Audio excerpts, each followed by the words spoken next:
Donc, bonsoir à tous. Je suis contente, en tout cas, en ce soir, de me tenir devant vous pour partager la parole de Dieu. Parce que je crois que partout où je passe, je suis en famille. Parce que la famille de Dieu, elle est grande, elle est multiple, elle est variée, elle est diverse de tous les coins du monde. Et pour autant, nous avons le même Dieu. Aujourd'hui, je vais parler un petit peu d'éducation, mais je vais essayer déjà de faire une petite illustration. Donc, j'aurai besoin de 4 personnes. C'est rien de compliqué. Donc, 4 personnes. Est-ce qu'il y a au moins quelques personnes qui souhaiteraient me rejoindre? Ok, super, merci. 2.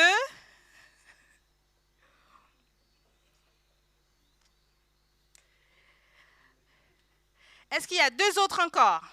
Encore un petit effort. 3, super. Yes. Merci beaucoup. Alors, ce que vous allez faire, vous allez vous mettre ensemble, donc sur, allez, 2 rangées. Une rangée ici et une rangée ici. 2. Donc, mon frère, voilà, ok.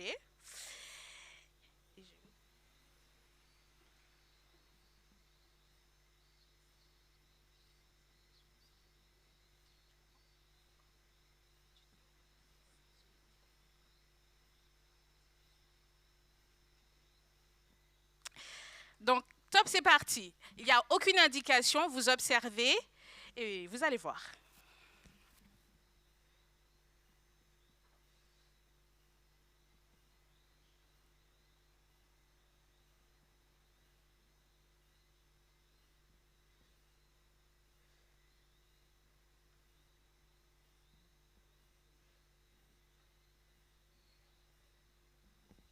Merci beaucoup. C'était ça l'illustration, l'observation. Alors, que s'est-il passé? Que s'est-il passé? Ils se sont regardés, ok? L'influence, exact. Certaines fois, nous faisons partie d'une grande famille qui est la famille guadeloupéenne, premièrement. Et pour autant, il y a des influences. Même si nous ne connaissons pas forcément où les choses amènent, lorsqu'on nous dirige vers une direction, qu'est-ce qui se passe? On suit en général, en tout cas en général. L'influence dans notre société est très importante. Et je pourrais dire que certains pourront dire que oui, c'est une influence mondaine, donc c'est difficile. Mais qu'est-ce qu'on apprend à travers cet exercice? Que finalement,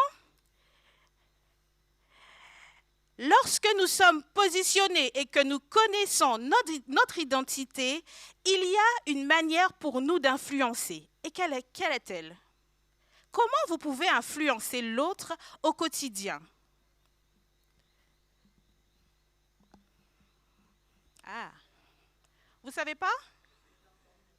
En communiquant? En regardant la personne. Ouais, il faudra m'expliquer ça plus en profondeur.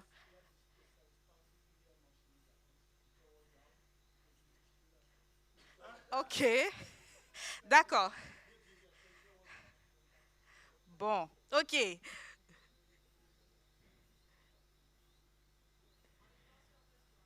En étant sûr de soi, ok. En étant vrai avec soi-même, cela permet de comprendre que il est possible d'avoir une influence positive avec la grâce de Dieu, mais surtout avec l'Esprit de Dieu qui convainc tous les cœurs, pas uniquement les cœurs des adventistes, mais les cœurs des hommes tout entiers. Le titre de la prédication ce soir, Éduquer pour impacter un monde sécularisé. Croyez-vous que cela est possible? Ah non, alors là, Croyez-vous que cela est possible? Ah, d'accord. Comment? Grâce à Dieu, bien sûr. Nous pouvons dire que lorsque nous croyons en quelque chose, lorsque nous croyons en Dieu, il y a quelque chose qui se passe. Croyez-vous que vos enfants, que vous-même, pouvez impacter la population guadeloupéenne?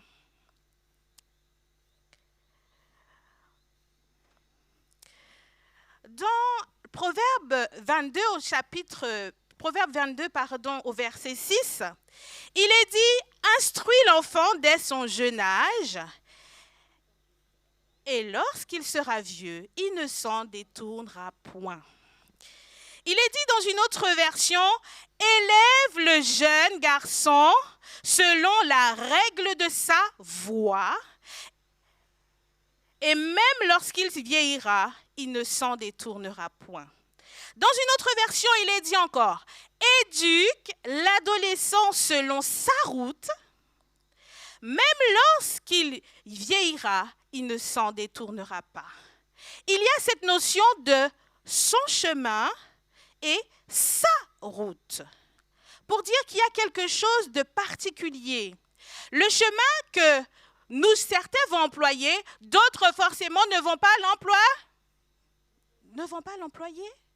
Nous avons des dons, des talents, des qualités et des défauts, bien sûr, qui font partie de nous. Et nous avons chacun un chemin particulier avec Dieu. Ils disent éduquer, entraîner, trouver son propre chemin en Christ. Comme la Bible dit, ce n'est plus moi qui vis, mais c'est Christ qui vit en moi. La mission de Dieu n'est pas extérieure à nous, mais elle est en nous. Et lorsque le Seigneur nous appelle et que sa mission fait partie de notre vie et que son esprit nous anime, nous devenons des témoins pour Christ. Et il n'y a pas de dissociation entre la mission de Dieu et ma personne. Et c'est alors que nous prenons ce chemin de bénédiction, parce qu'il a dit que nous serons des bénédictions pour autrui. Et je tiens quand même à remercier les parents qui sont là, parce que je crois que chaque parent a fait de son mieux pour éduquer son enfant dans la moralité et aussi dans la spiritualité, n'est-ce pas? Souvent on dit, il faut encore faire, mais il faut déjà apprécier ce qui a déjà été fait, afin que nous puissions continuer à nous améliorer avec la grâce de Dieu.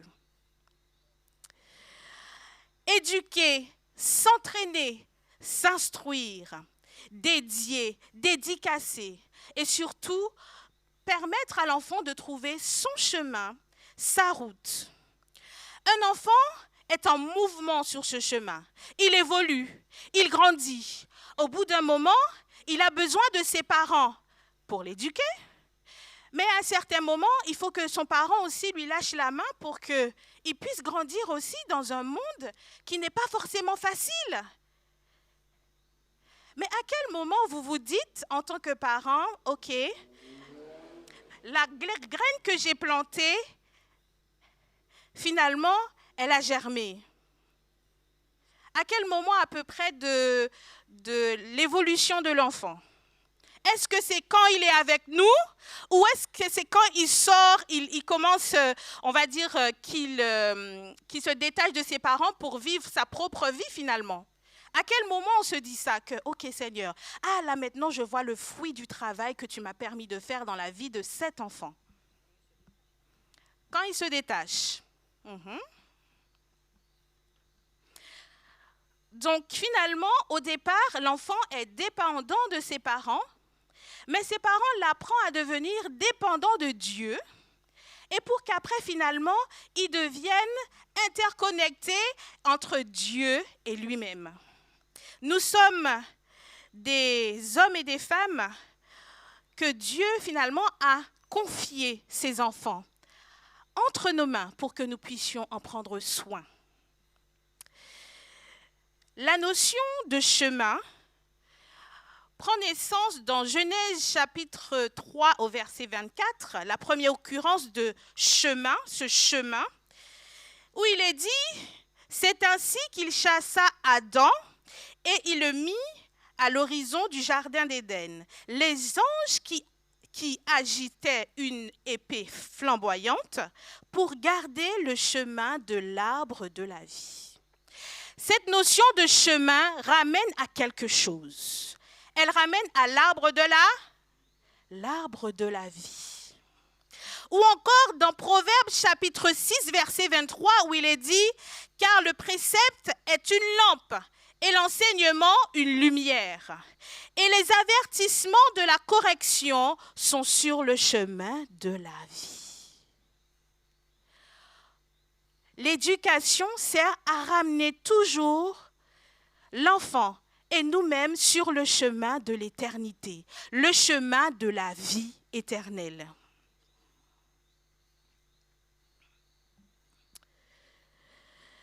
Ce qui est important, en règle générale, c'est cette rencontre qui existe entre l'humain et le divin.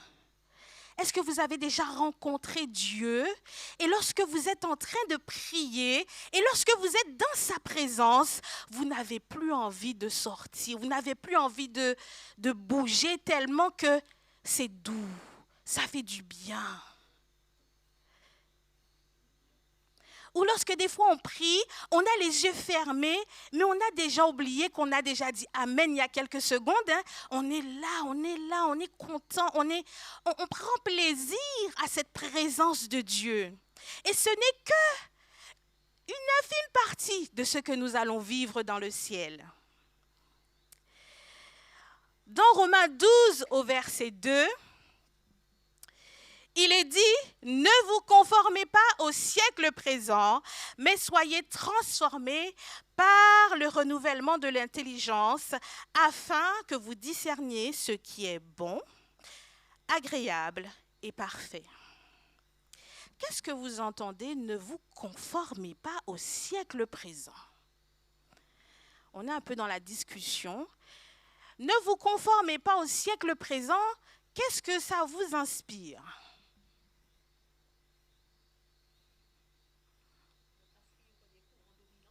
Ne pas suivre les courants dominants, oui. Un élément de réponse.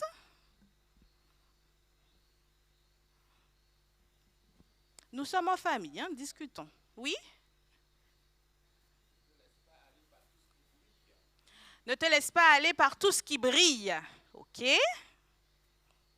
Est-ce qu'il y a une dernière intervention?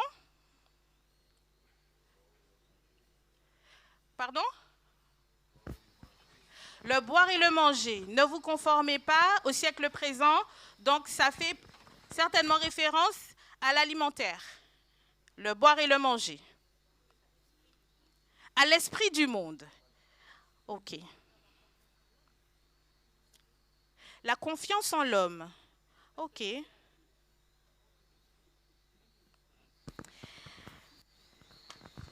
D'accord. Oui. Moi, je dis, ne te forme pas avec le siècle présent. Ne te laisse pas former avec. Conformer.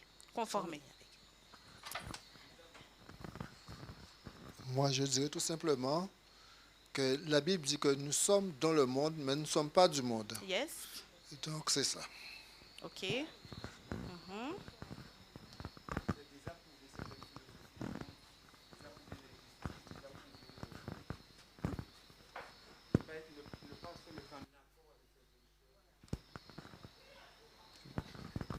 D'accord, donc merci pour votre participation.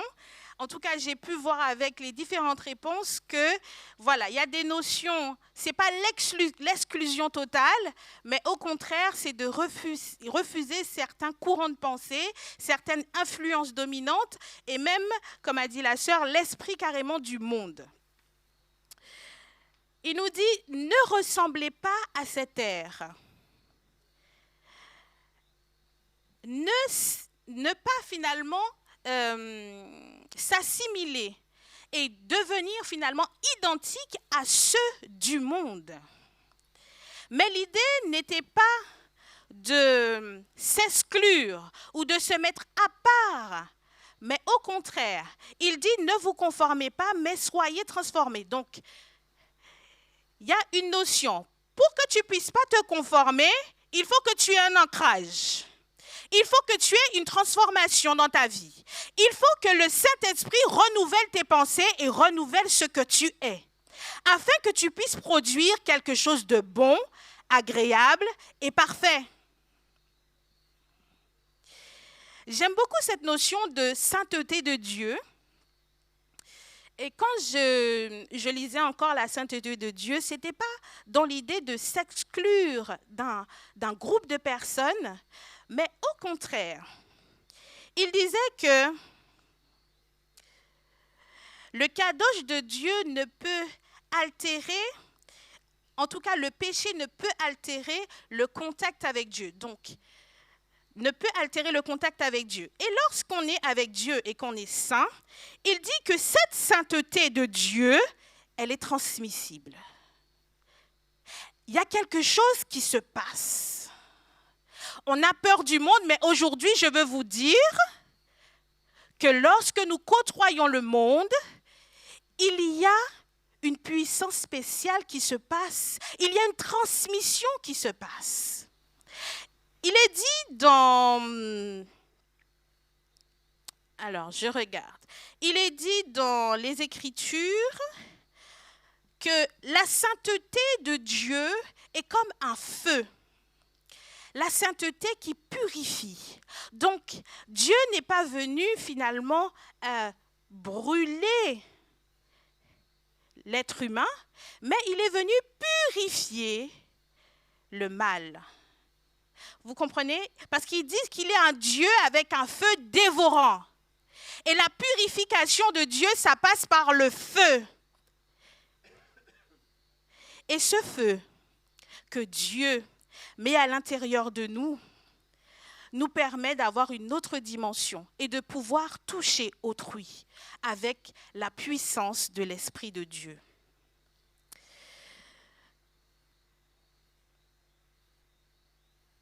Souvent, on se dit,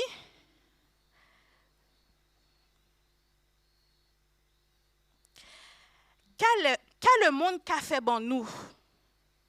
Mais nous pas j'ai qu'à dire nous quand nous peut faire le monde pour le monde touché par Jésus-Christ. Faut pas nous paix. Parce que nous n'y habitons à Bayou. Et si vous croyez que l'esprit abondier qu'a fait des bitins extraordinaires en vie, il peut faire l'autre là aussi.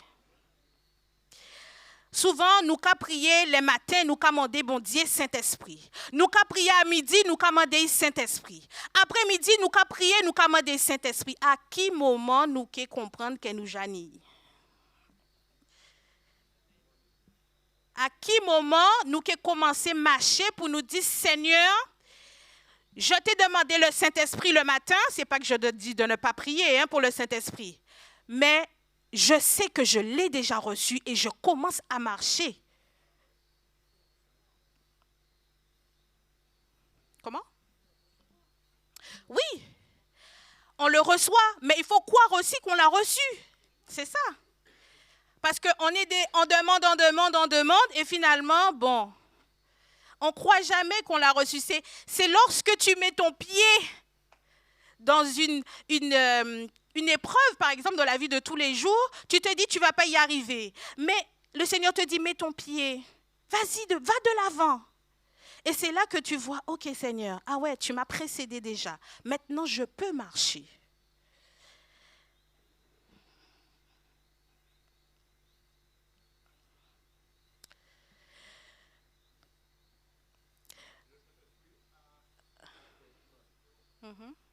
Comment?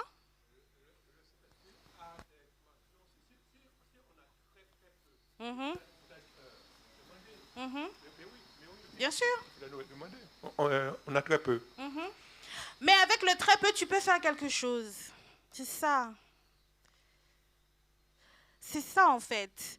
La marche, elle est comme ça. Au départ, l'enfant, il titube un peu, mais il a la motivation de marcher. Mais il fait tout son possible pour faire un pas, c'est déjà bien.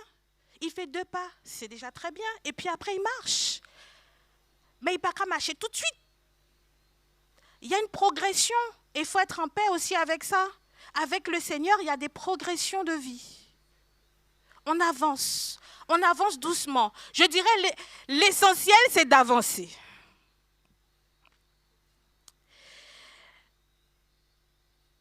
Juste pour raconter une petite expérience toute fraîche de ce matin. Ce matin, j'ai été récolter des patates douces dans mon jardin. Et j'ai remarqué avec maman qu'il y avait, je ne sais pas comment dire, un homme ou quelqu'un qui s'était servi avant nous. Alors, on commence à regarder pour fouiller. On voit, il y a un trou. On dit, OK, 2, 3.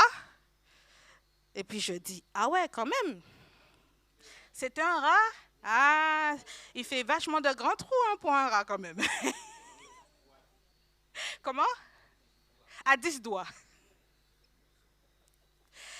Et de manière naturelle, et je comprends avec raison. Donc voilà, et je dis, mais c'est pas possible. On a pris du temps depuis le mois de septembre pour venir tout le temps, prendre soin et autres. Et puis, il y a quelqu'un qui passe comme ça. Et avec raison, moi, j'ai regardé, j'ai souri. Maman, elle était fâchée. Et puis, toutes les 5 minutes, même si on ramasse de nouvelles patates, elle dit, ouais ça, qu'est-ce que ça y fait nous? Alors, je dis, OK. Et un peu plus tard dans la voiture, je lui dis, bon, écoute, c'est une expérience. Peut-être qu'il avait faim.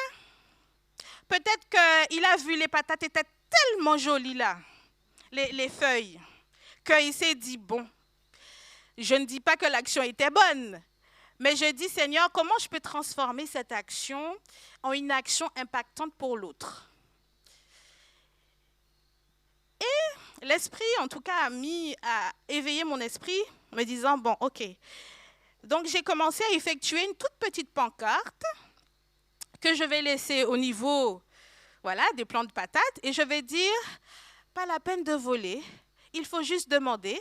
Et je vais laisser un petit panier avec quelques patates dedans. Mais après, je me suis dit, ah ouais, mais j'aurais jamais pensé ça il y a quelque temps. Mais je dis, Seigneur, on a besoin de transformer et d'impacter autrement. Au lieu d'impacter avec la violence pour dire, Seigneur, il faut que je prie, que je rencontre cette personne-là. OK, comment je peux transformer cette action en quelque chose d'impactant pour que lui-même, aïe, aïe, aïe, il soit chamboulé dans son intériorité par l'amour de Dieu. Et lorsqu'on parle d'éducation impactante pour le monde d'aujourd'hui, on parle de petits gestes, de petites attitudes dans le quotidien qui fait la différence. Et je vais continuer encore cette petite histoire parce que lorsque j'ai commencé à planter, le cousin m'a dit, non, mais tu sais, il y a des gens autour là, ils bloquent les voitures des gens parce qu'ils ne sont pas contents. J'ai dit, OK, j'ai écouté ça. On écoute les conseils des anciens, n'est-ce pas? J'ai entendu ce qu'il m'a dit. Il m'a dit, on a bloqué ma voiture. On m'a fait ci, on m'a fait ça, on m'a fait ça. J'ai dit, OK, d'accord.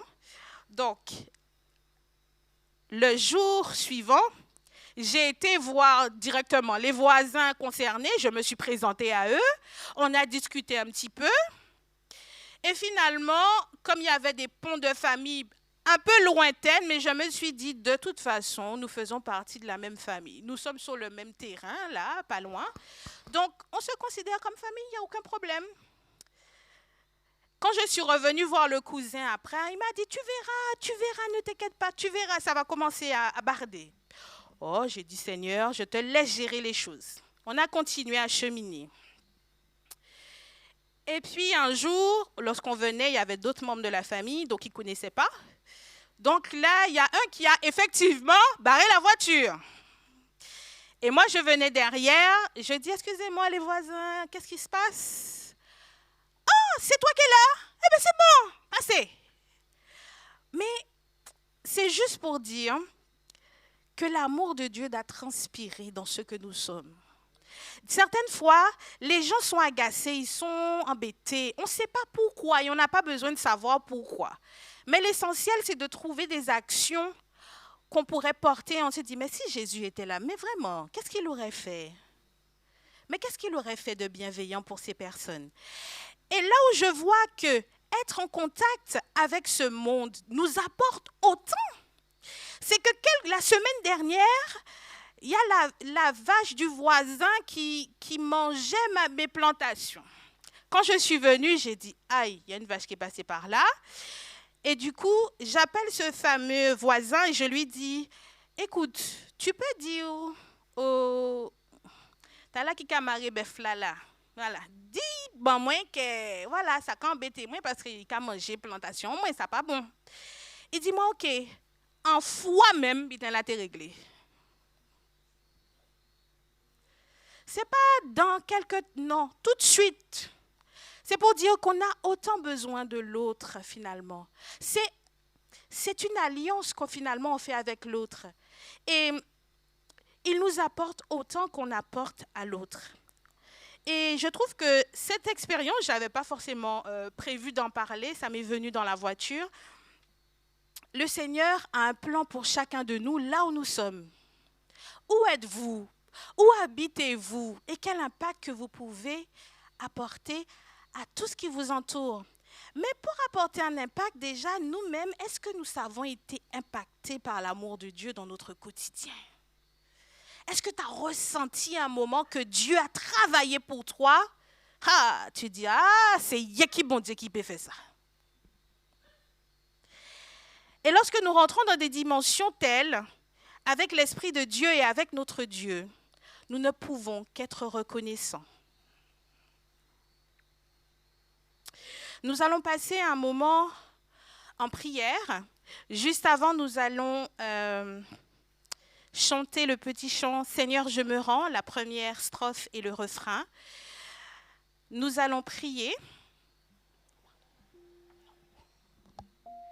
Seigneur, je me rends.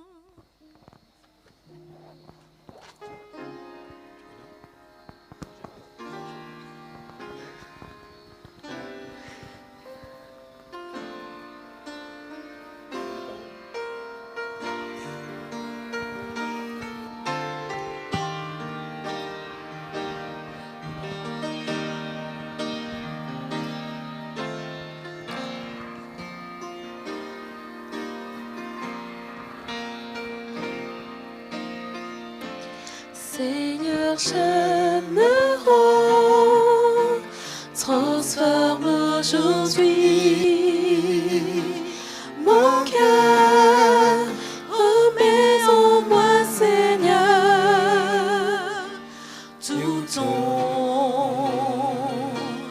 amour.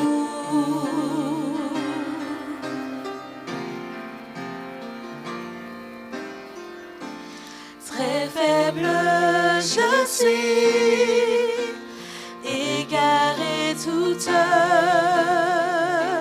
ma vie, mais tout changera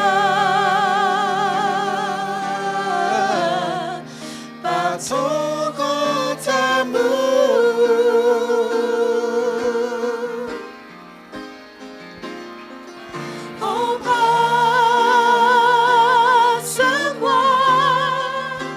Serre-moi dans tes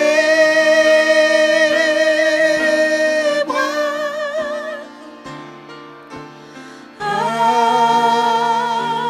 Avec toi, je veux toujours rester.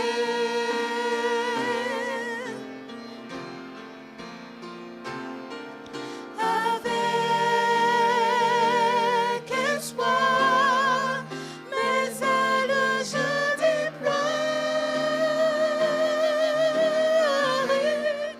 mon envol je prendrai et tu me guideras par ton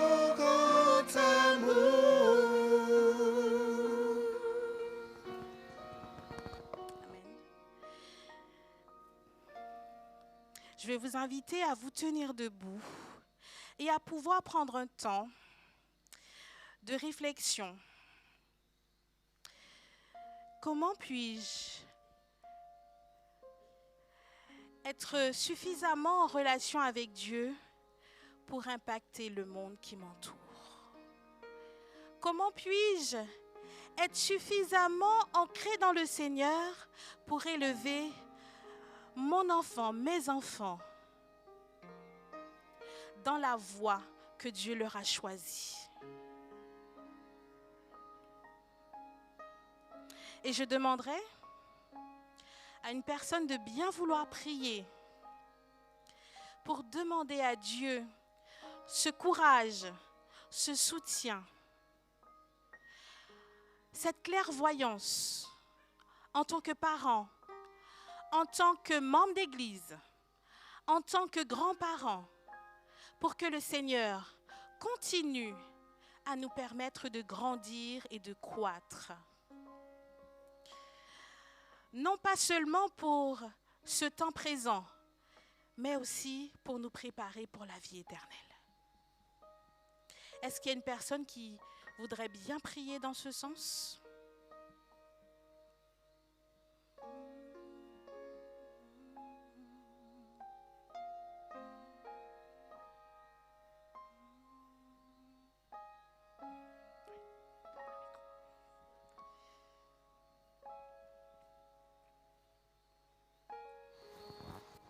Mettons-nous debout.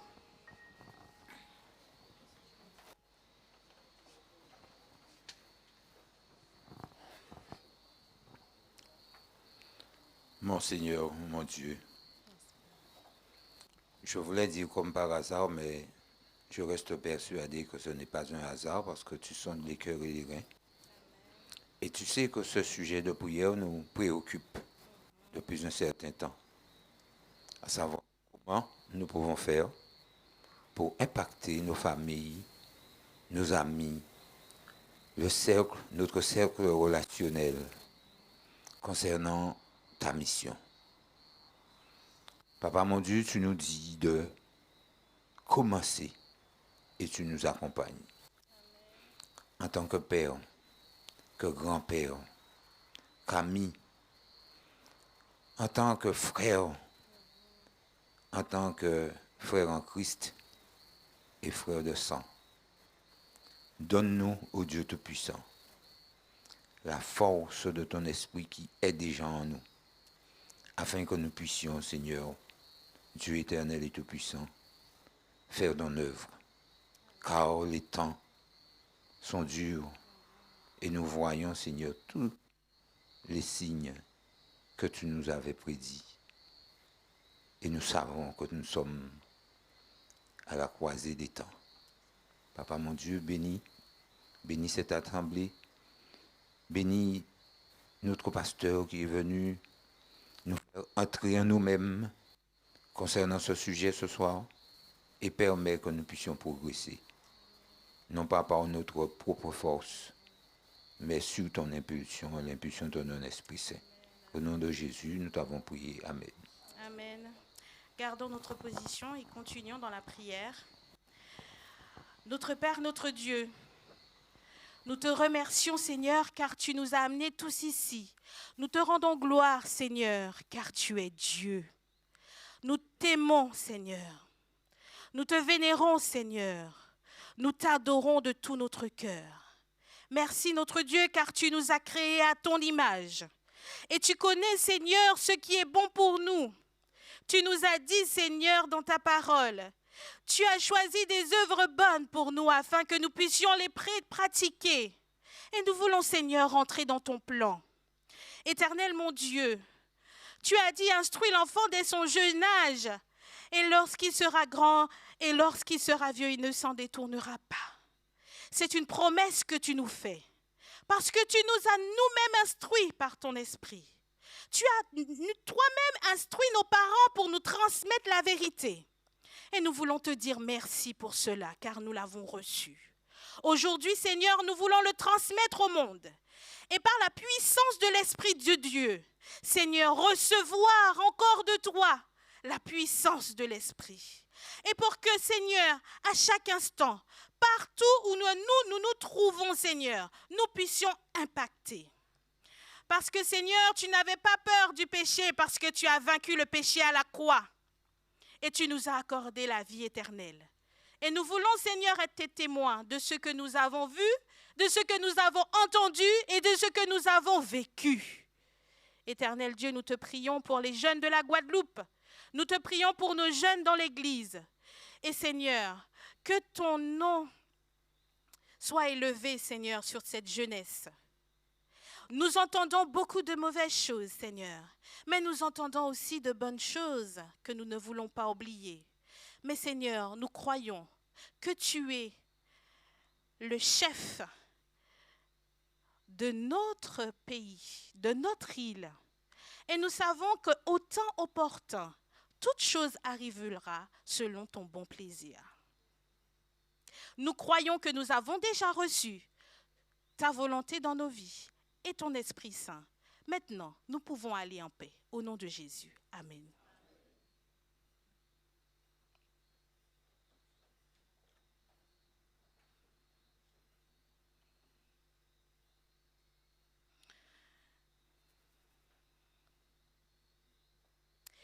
Éduquer dans un monde sécularisé est un grand défi. Et pour autant, Dieu nous a donné une opportunité divine. L'Église, la famille, l'école sont appelés à collaborer avec le Saint-Esprit pour former des disciples éclairés pour sa gloire. Que Dieu fasse luire sa face sur notre communauté et qu'elle devienne encore plus aujourd'hui un centre d'influence où les jeunes se lèvent, où les adultes se lèvent, où les vieillards se lèvent dans la force, dans la foi que le Seigneur leur aura donnée, afin de penser, afin d'aimer, afin de servir l'île de la Guadeloupe. Je personnalise toujours parce que nous sommes ici et nous devons impacter déjà chez nous. Et c'est toujours plus compliqué d'impacter chez soi d'abord qu'ailleurs où on ne nous connaît pas, n'est-ce pas? Puissions-nous sortir d'ici, renouvelés dans notre mission, formés pour transformer. Je vous laisse avec ce verset de bénédiction. Que la paix du Seigneur, qui surpasse toute intelligence, garde vos cœurs et vos pensées.